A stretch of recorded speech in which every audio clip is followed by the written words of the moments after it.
Hello hello मैत्रिणींनो, मी रेखा निकम डोंबिवलीवरून बोलते. आलो आता आम्ही दवाखान्यातून जाऊन.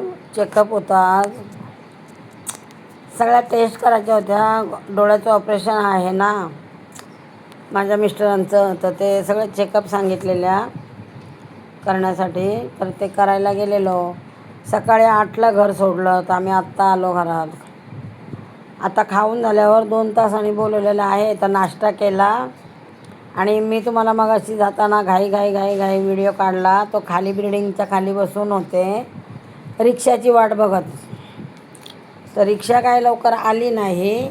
तर म्हटलं चला मैत्रिणींना आपला व्हिडिओ काढूया, आपण टाकूया आपलं लाईव्ह. काय आहे, आपल्या मनाला जे वाटतं ना ते मैत्रिणींनो आपण करावं. कारण दुसऱ्याने आपल्याला काही बोलण्यापेक्षा आपल्या मनाला आपण जे वाटतं ते आपण करत राहावं, असं माझं म्हणणं आहे. त्यामुळे मी हे व्हिडिओ काढूनच मी मैत्रिणीजवळच मन मोकळं करणार ना. तर सोशल मीडियावर जेवढ्या बायका आहेत तेवढ्या माझ्या मैत्रिणीच आहेत. मी त्यांना पूर्वीपासून मैत्रिणीच बोलते. मला जेवढं जसं बोलायचं आहे तेवढं बोलते. तर आता दवाखान्यात जाऊन आलो. आता 2 तासांनी बोलवलं आहे परत ब्लड टेस्ट करायला. मग परत संध्याकाळी 7:30ला बोलवलं आहे रिपोर्ट घ्यायला. मग ते रिपोर्ट घेऊन डॉक्टरकडे जायचं. डोळ्याच्या स्पेशालिस्टकडे घेतलेली आहे अपॉइंटमेंट. मग माझ्या मिस्टरांचं थोडं रिस्क आहे, त्यांना झालेलं आहे पॅरालिसिस. त्या गोळ्या चालू आहेत. तर डॉक्टरांनी थोडी केअर करायला सांगितली. ज्यांच्याकडं ट्रीटमेंट चालू आहे त्यांचं लिहून आणा, रिस्क नको, त्यांच्या गोळ्या बंद कराव्या लागतील, मग आपण त्यांचं ऑपरेशन करू. ते डॉक्टर जर म्हणाले का हो बंद करू शकता, तर मला 2 दिवस फक्त तुम्ही द्या, मग मी एका दिवसात आपण ऑपरेशन करून घेऊ. तर म्हटलं चालेल. तर मग आम्ही दुसऱ्या डॉक्टरांकडे नेलं, दाखवलं. ते बोलले करा, 2 दिवस बंद करा गोळ्या, होऊन जाईल, चांगलं होईल. आणि मग आता केली आम्ही, म्हणजे टेस्ट वगैरे आता करायला सुरुवात केली. आता आज मला रिपोर्ट मिळाले का डॉक्टरांना नेऊन दाखवणार.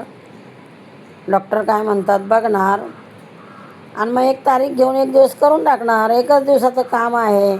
फक्त होण्यापुरतं आपल्याला जरा धाकधूक असते. डोळ्याचं काम आहे ना. तर आता ते वयामानाप्रमाणे कसं आहे, कुठलंही म्हणा, माझ्या घरातलं तर असं मी नाही सांगत तुम्हाला, वयामानाप्रमाणे पेशंट हे डोळ्याचं काम आहे म्हणून घाबरलेलं असतं. आता कुठल्याही गोष्टीला जर आपण घाबरलो तर त्याच्यात मग जगायलाच नको आपल्याला. आपण धैर्याने पुढं गेलं तरच आपलं सक्सेसफुल होणार ना. तर मला जसं कळलं आहे ना त्यांचं ऑपरेशन आहे, त्यांना मी 1 हप्ताभर समजावून सुद्धा त्यांनी काल मला जे करायचं तेच केलं. त्यांच्या मुलांची आशा धरतात. मुलांनी आम्हाला वेगळं ठेवलेलं आहे. त्यांना मी म्हटले मी आहे तुमच्यासाठी, तरी माझं काय ऐकलेलं नाही आहे. पण शेवटी तरी पण आता मीच आहे, कोण नाही आहे, मीच आहे. तर मग ऐकावं एवढं माझं म्हणणं आहे. वादविवाद नको आपल्या घरामध्ये, दोघंच राहतो. त्यांना टेन्शन, मला टेन्शन घेऊन मैत्रिणींना तुम्ही सांगा काय उपयोग आहे. टेन्शनने काय सॉल्व होतं का आपला प्रॉब्लेम? टेन्शन घेतलं तर अजून माणूस टेन्शनने हे होतं. त्यापेक्षा आपल्याला जे कळतं आहे, आपल्याला जे करायचं आहे आपण ते करायचं आणि कुणाची वाट नाही बघायची. कुणाची वाट बघणं आता हल्लीचा काळ राहिलेलाच नाही आहे तो.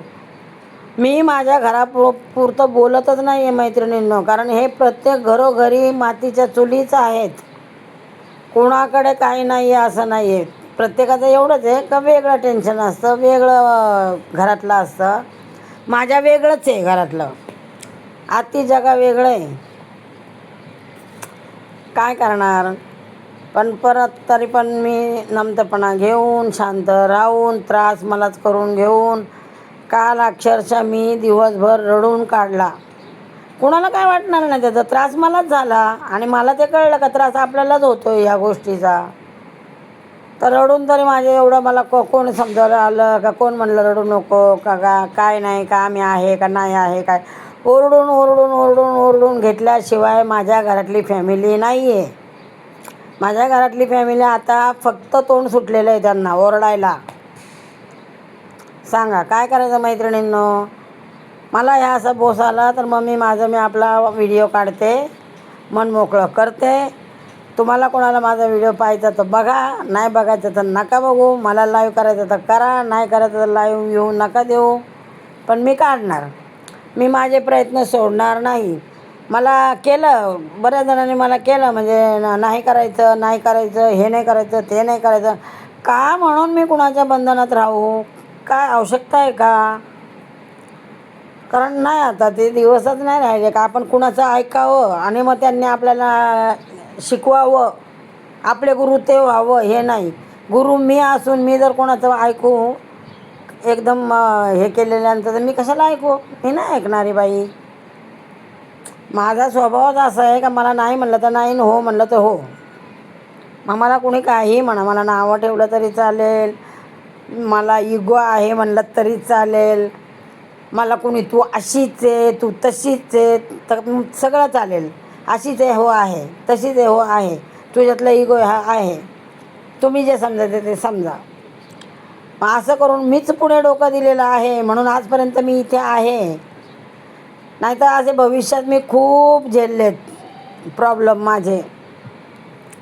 लग्न झाल्यापासून आयुष्यात जेवढे माझे प्रॉब्लेम आले ना तसे कुणालाच आले नसतील. आणि जेवढं कोणी लग्न झाल्याच्यानंतर काढतं असे कोणीच दिवस काढलेच नसतील माझ्यासारखे. पण ते मी काढते.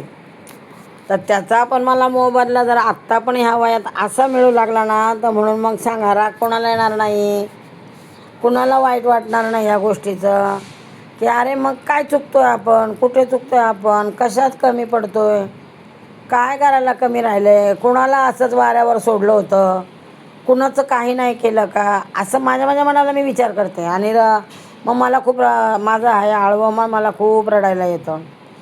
मीच मला त्रास करून घेते. मैत्रिणींनो काय सांगू तुम्हाला माझी व्यथा. मी काय तुम्हाला लोकांसारखे भांडणं दाखवत नाही सोशल मीडियाला. काय आमचं दोघांचं काल अख्खा दिवस झाला घरामध्ये ते तर तुम्हाला मी दाखवलंच नाही. काय दाखवणार आणि कसं दाखवणार? मीच जर सकाळ दुपारपासून जे रडत होती तर तुम्ही विचार करा, जेवल्यानंतर 1:30पासून जे माझ्या डोळ्यातलं पाणी येत होतं तर रात्री 7 वाजेपर्यंत माझ्या डोळ्यातनं पाणी येत होतं. एवढी मी काल रडत होते. एवढी मी कधीच रडलेली नाही, पण एवढी मी सगळं आठवू रडत होते. पण काय नाही कोणाला फरक. मग काय रात्री मीच शांत होऊन मीच झोपले गोळ्या खाऊन. काय करायचं? माझं काय दुखतं आहे, मला काय होतं आहे ते तर मी कोणाला सांगतच नाही. मी सहन करते, कारण हे आता आपल्याला जन्म घेतलेला आहे तर तो जन्म आपल्याला पूर्ण करायचाच आहे. आणि मी काय बाहेर खाणारी बाई पण नाही आहे आणि आपण काय करून घेणार पण नाही आहे.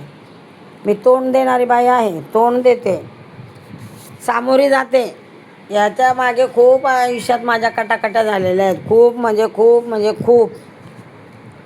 लग्न झाल्याच झालेले आहेत, मुलं झाल्यावर पण झालेले आहेत, सासरच्या ते एकत्र राहत होते तेव्हाही झालेले आहेत. पण आता ह्या सांगण्यात तुम्हाला मला काही रस नाही, कारण मी भोगलं आहे.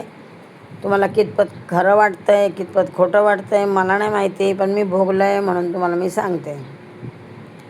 तर आता मी आले दवाखान्यातून तर आता म्हटलं ॲक्च्युली खरंच मैत्रिणींनो टी व्ही बघायलासुद्धा मला आता म्हणजे इच्छा नाही राहिली. तर त्यामुळं काय बघणार, आणि मला मोबाईल बघायचा पण इच्छा नाही राहिली आणि कुणाला मला काय बोलायची पण इच्छा नाही राहिली. त्यामुळं मी माझं मन मोकळं व्हावं म्हणून मी आपली व्हिडिओ शूटिंग करते माझी. तुम्हाला जर माझा व्हिडिओ आवडला असेल तर मला लाईक करा, शेअर करा आणि घंटीचं बटन दाबायला विसरू नका. आणि प्लीज मला तुमच्या एका लाईकची खूप गरज आहे. मला लाईक करत राहा आणि मी तुम्हाला असाच मला जेव्हा वेळ मिळेल तेव्हा मी तुम्हाला व्हिडिओ दाखवत जाईल माझा. मला वेळ नसतो. मी 2-2 वेळेस सेल लावायला जाते, खाली दुकान लावायला जाते, कारण माझं मी खूप जगावेगळीच बाई आहे असं मला तुम्ही म्हणालात तरी चालेल. पण माझं मन कसं गुंतवून घ्यायचं, काय घ्यायचं हे मी ठरवलेलंच आहे. का आपल्याला कोणाच्या घरात जायचं नाही, कोणाच्या दारात जायचं नाही, कोणाशी काही याचं त्याचं बोलायचं नाही. मग माझं आपलं मी बोलते. ज्या सोशल मीडियावर मैत्रिणी मला बघत असतील, माझा व्हिडिओ बघत असतील, लाईक करत असतील, ते ऐकतील. ज्याला नाही ऐकत ते नाही ऐकणार. पण माझं तर काम आहे व्हिडिओ काढणं, मी काढणार. कोणाला काही वाटू द्या.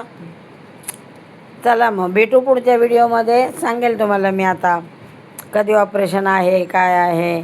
आज तर चेकअप तर झालं, आता ते एक टेन्शन गेलं. आज 8 दिवस झाले मला टेन्शन आलेलं. चेकअप करायचं आहे, एवढं करायचं आहे, तेवढं करायचं आहे. पैसा लागतो मैत्रिणी कुठल्याही गोष्टीला. रिक्षाला जायला यायला, हॉस्पिटलला आणायचा कुठून. तर चालेल, चला ठेवते मग. बघा, तुम्हाला माझा व्हिडिओ आवडला असेल तर मला लाईक करा, शेअर करा आणि सबस्क्राईब करा. घंटीचं बटन दाबायला विसरू नका. चला भेटू पुढच्या व्हिडिओमध्ये. Bye bye.